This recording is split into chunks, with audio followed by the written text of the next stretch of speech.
بسم الله الرحمن الرحيم.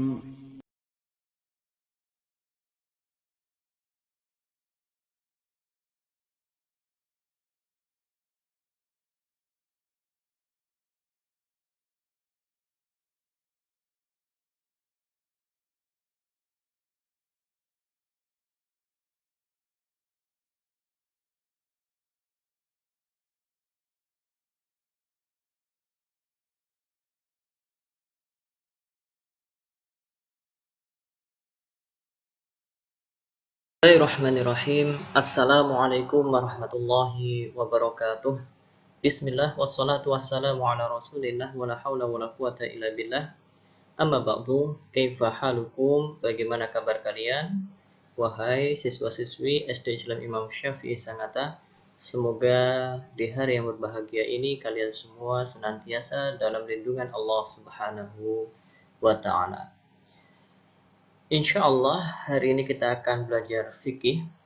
Dan sebelum kita mulai pelajaran, mari kita berdoa terlebih dahulu agar kita mendapatkan ilmu yang bermanfaat. A'udzu billahi minasyaitonir rajim. Bismillahirrahmanirrahim. Allahumma ighfir li dhunubi wa liwalidayya wa lil mu'minin. Allahumma inni as'aluka ilman nafi'a wa rizqan thayyiba wa amalan mutaqabbala. Anak-anak yang soleh-solehah, siswa-siswi SD Islam Imam Syafi'i Sangatta, pelajaran hari ini yaitu pelajaran fikih.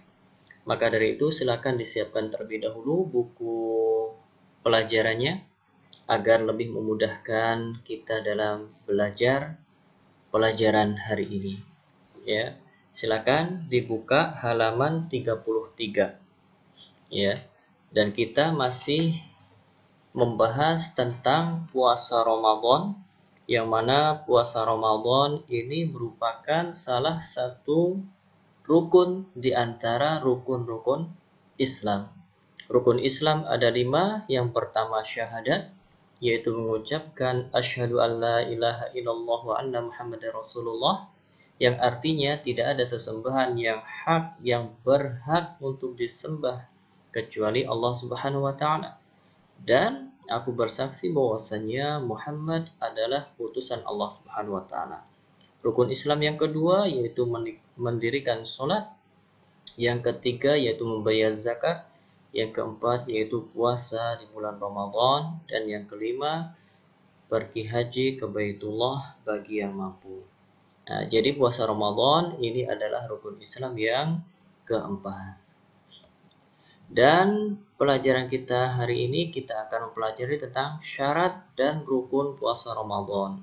Ya, ada syarat wajib puasa, ada juga syarat supaya puasa itu sah dan diterima oleh Allah Subhanahu wa taala, dan juga rukun puasa Ramadan. Nah, ada 3 hal penting yang akan kita pelajari pada pelajaran kita hari ini. Maka dari itu didengarkan dengan baik materi yang Ustadz berikan pada kalian ini. Yang pertama yaitu syarat wajib puasa. Syarat wajib puasa yang pertama yaitu Islam. Ya, seseorang itu wajib puasa ketika dia beragama Islam. Jadi muslim dan muslimah itu wajib berpuasa, karena puasa termasuk dari rukun Islam, dan dalil-dalil akan kewajiban puasa telah kalian hafal kemarin ya. Di antaranya sabda Nabi SAW, Bunyal Islamu ala khamsin, syahadati an la ilaha illallah wa anna Muhammadar Rasulullah, wa iqamis shalah wa ita'iz zakah wa hajjil baiti wa shaumi Ramadan. Jadi yang pertama Islam. Berarti puasa tidak diwajibkan pada orang kafir. Iya, orang kafir tidak diwajibkan puasa. Artinya orang kafir tidak dituntut di dunia ini untuk berpuasa. Namun di akhirat orang kafir akan dihukum oleh Allah Subhanahu wa taala karena kekafirannya. Ya, karena kekafirannya. Maka dari itu orang kafir disediakan oleh Allah yaitu neraka di akhirat kelak. Adapun puasa orang kafir ini juga tidak sah dan tidak diterima oleh Allah Subhanahu wa taala. Jikalau ada orang kafir yang ikut-ikutan puasa Ramadan, misalnya untuk toleransi lah atau untuk menghormati orang Muslim misalnya sehingga ikut berpuasa, maka sekali-kali tidak akan diterima oleh Allah Subhanahu wa taala. Karena Allah Subhanahu wa taala berfirman, ya, "Wa may yabtaghi ghairal islami dinan falan yuqbala min." Barang siapa yang beragama dengan agama selain Islam, maka sekali-kali tidak akan diterima amalan tersebut. Ya, meskipun orang itu berpuasa, meskipun orang itu menolong orang, ya, menyantuni anak yatim, tapi dia beragama dengan agama selain Islam, maka kebaikannya tidak ada yang diterima oleh Allah Subhanahu wa taala. Yang kedua yaitu baligh. Baligh itu sudah mencapai usia dewasa. Biasanya ditandai dengan mimpi basah. Ya, siapa di antara kalian yang sudah mimpi basah? Ya, ketika kalian sudah mimpi basah berarti tandanya kalian sudah baligh. Ketika kalian sudah baligh, kalian wajib berpuasa. Yang namanya wajib tidak boleh ditinggalkan. Karena kalau ditinggalkan itu akan berdosa. Artinya sudah mencapai dewasa. Ya, Nabi SAW bersabda, "Rufi'al qalamu an salasatin, anin naimi hatta yastayqidha, wa anis sabiyyi hatta yahtalima, wa anil majnuni hatta yaqila." Pena diangkat dari 3 orang. Artinya, ya, syariat itu diangkat dari 3 orang. Jadi tidak dibebankan oleh 3 orang ini.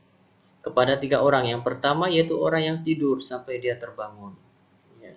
Yang kedua anak kecil sampai dia ihtilam, yaitu mimpi basah, yaitu baligh. Dan yang ketiga orang gila sampai dia sembuh dari gilanya. Hadis riwayat Abu Dawud. Ya. Jadi orang gila meskipun dia berbuat maksiat, dia tidak berdosa. Kenapa? Karena tidak berakal. Ya, karena dia orang yang gila. Begitu juga dengan anak kecil yang belum baligh.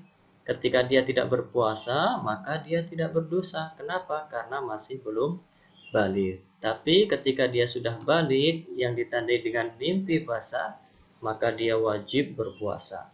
Kalau dia tidak berpuasa, maka dia berdosa. Ya. Sekarang kita akan bahas tentang puasa untuk anak yang belum baligh. Ya. Kalau kalian belum baligh misalnya, ya, mentang-mentang kalian belum baligh kemudian kalian nggak puasa, apakah seperti itu? Ya, tidak seperti itu juga, ya.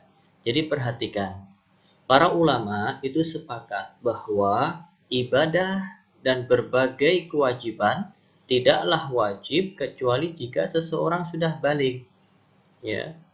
Jadi ibadah dan berbagai kewajiban diantaranya juga sholat, ya, kemudian zakat, ini tidak wajib jika seseorang itu belum baligh. Artinya kewajiban-kewajiban itu tidak wajib bagi anak-anak yang belum baligh. Kewajiban-kewajiban Islam contohnya apa? Ya sholat, kemudian zakat, kemudian puasa, dan kewajiban-kewajiban yang lain. Ya, ini tidak wajib bagi anak-anak yang belum baligh.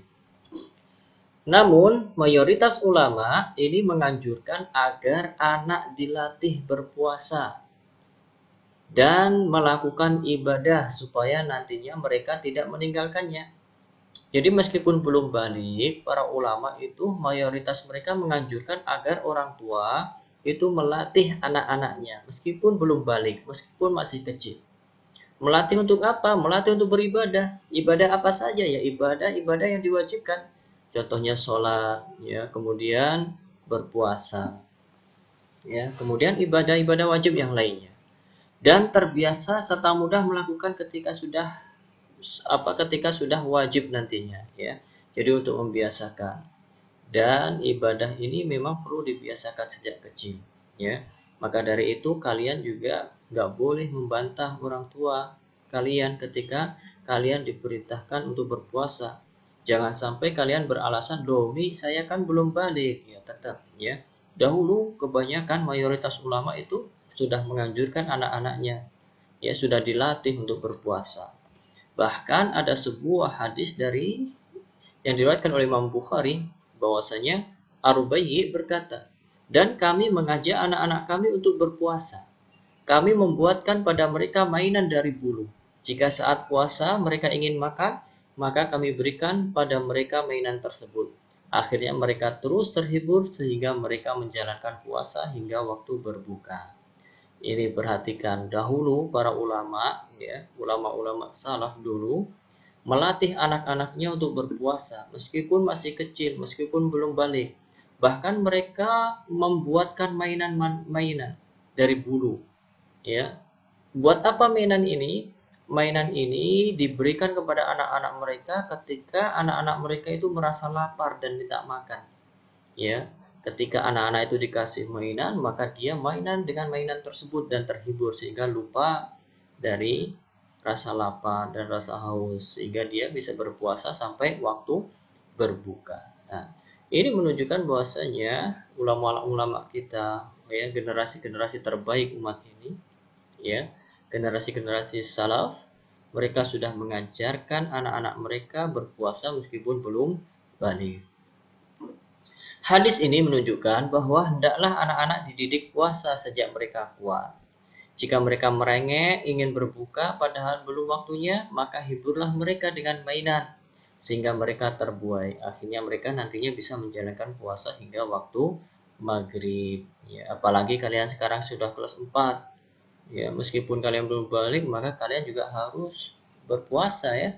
Ini untuk melatih kalian supaya ketika kalian sudah balik dan sudah wajib berpuasa, kalian mampu untuk menjalankannya. Kemudian yang ketiga yaitu berakal. Ya, di antara syarat wajib berpuasa yaitu berakal. Yang pertama tadi muslim, yang kedua balik, yang ketiga berakal. Ya, berakal. Lawan orang berakal adalah orang yang tidak berakal, orang gila, ya, orang kesurupan, ya. Maka itu tidak ada kewajiban untuk berpuasa.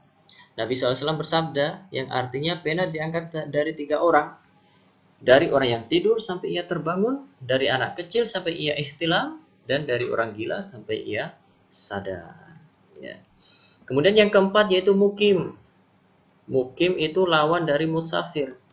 Ya. Yang kelima yaitu mampu berpuasa. Mampu berpuasa ini ya badannya sehat, ya. Jadi tidak sakit, ya, tidak tertimpa penyakit yang membahayakan dia ketika dia berpuasa. Nah, maka wajib berpuasa jika memang mampu untuk berpuasa. Dua hal ini yang menyebabkan wajib puasa. Berarti yang menghalangi puasa adalah tidak mampu, sakit, atau musafir. Jadi ketika tidak mampu, ya karena usianya yang sudah terlalu tua sehingga tidak mampu berpuasa, atau karena sakit dengan penyakit yang menyebabkan dia tidak mampu berpuasa, atau musafir yang sedang berpergian jauh, ya, maka ini tidak diwajibkan berpuasa. Cuman nanti harus mengganti, entah itu mengganti dengan puasa di hari lain atau mengganti dengan fidyah. Nanti ada pembahasannya tersendiri. Ya. Nah, Allah Subhanahu wa taala berfirman, "Wa man kana maridun aw 'ala safarin fa iddatun min ayyamin ukhra." Dan barang siapa sakit atau dalam perjalanan lalu ia berbuka, maka wajiblah baginya berpuasa sebanyak hari yang ditinggalkannya itu pada hari-hari yang lain. Ya. Jadi ini syarat-syarat wajib berpuasa. Kemudian selanjutnya yaitu syarat sahnya berpuasa. Ya, supaya puasa kita itu sah, ya. Ya, di samping syarat-syarat yang sudah disebutkan tadi ada tambahan. Yang pertama yaitu seseorang itu dalam keadaan suci dari haid dan nifas. Ya, orang muslim berakal, balik. Ya, kemudian 5 syarat wajib puasa tadi. Namun ketika yang misalnya yang perempuan ini masih dalam keadaan haid atau nifas, kemudian dia puasa, maka puasanya tidak sah. Ya, jadi wanita yang haid, wanita yang nifas itu tidak berpuasa. Kenapa? Karena ini keringanan dari Allah Subhanahu wa taala. Yang kedua harus berniat dalam hati dan dilakukan sebelum subuh, ya. Jangan lupa untuk niat berpuasa. Niat merupakan syarat sah puasa karena puasa adalah ibadah, sedangkan ibadah tidaklah sah kecuali dengan niat sebagaimana ibadah-ibadah yang lain. Jadi semua ibadah itu harus dengan niat. Karena Nabi SAW bersabda, innamal a'malu binniyat. Sesungguhnya amal-amal itu tergantung dengan niat. Ya, sesungguhnya setiap amal itu tergantung dari niatnya. Niat puasa ini harus dilakukan untuk membedakan dengan menahan lapar lainnya. Karena ada juga orang yang menahan lapar, tapi bukan karena puasa, bukan karena ibadah, tapi karena diet, ya, untuk menguruskan badan. Atau ada juga yang menahan puasa karena mau operasi. Biasanya orang yang mau operasi itu nggak boleh makan minum, ya beberapa jam sebelum operasi itu nggak boleh. Nah, maka dari itu puasa itu harus dengan niat untuk membedakan puasa yang ibadah yang Allah wajibkan dengan menahan lapar karena hal-hal yang lainnya, ya. Karena menahan lapar bisa jadi hanya sekedar kebiasaan, ya, atau dalam rangka diet, atau karena sakit, sehingga harus dibedakan dengan puasa yang merupakan ibadah. Namun, perlu diketahui bahwasanya niat tersebut bukanlah diucapkan atau dilafadzkan. Jadi niat itu nggak diucapkan atau nggak dilafadzkan. Ya, misalnya dilafadzkan itu nawaitu soma watin an andai fadi syahri ramadhana hadis sanati fadlillahi ta'ala dan lain sebagainya. Nggak perlu diniatkan, nggak perlu diucapkan. Kenapa? Karena yang dimaksud niat adalah kehendak untuk melakukan sesuatu. Dan niat itu letaknya di hati, ya.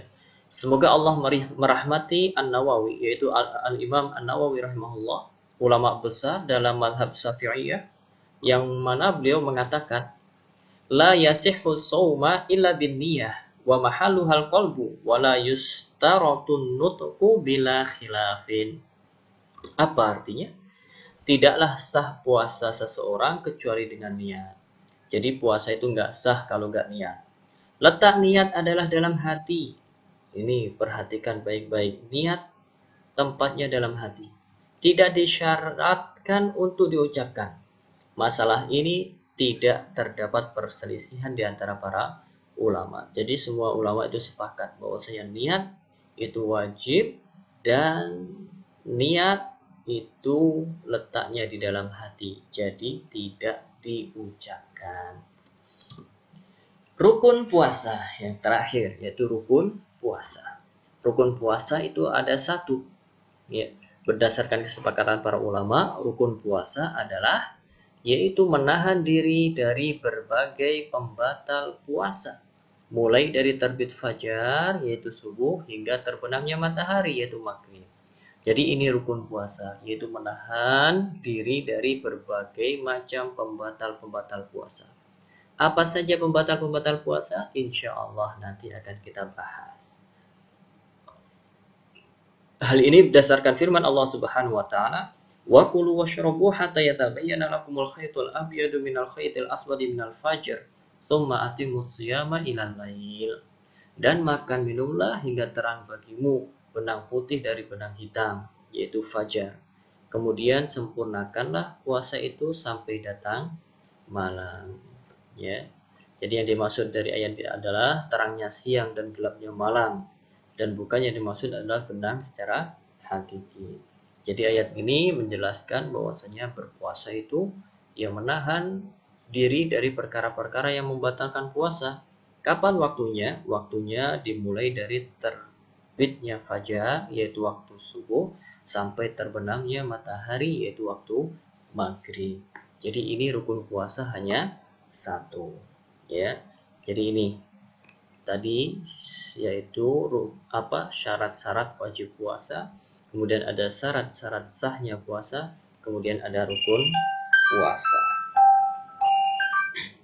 Kemudian anak-anak yang soleh-solehah, tugas hari ini kalian kerjakan dan perhatikan tugas ini tidak ada dalam buku karena tugas ini adanya di video ini. Jadi perhatikan dan tulis nanti soalnya di buku, kerjakan di buku. Yang pertama, sebutkan syarat-syarat wajib puasa. Ada 5, sebutkan apa saja. Yang kedua, sebutkan syarat-syarat sah puasa. Ada 2. Kemudian yang ketiga, sebutkan rukun puasa. Ada 1. Jadi ini tugas yang harus kalian lakukan, ya. Di hari ini jangan lupa untuk mengumpulkan tugas. Barakallahu fikum. Mungkin ini dulu yang bisa kita sampaikan pada pelajaran fikih hari ini. Mudah-mudahan Allah Subhanahu wa taala memberikan kepada kalian ilmu yang bermanfaat.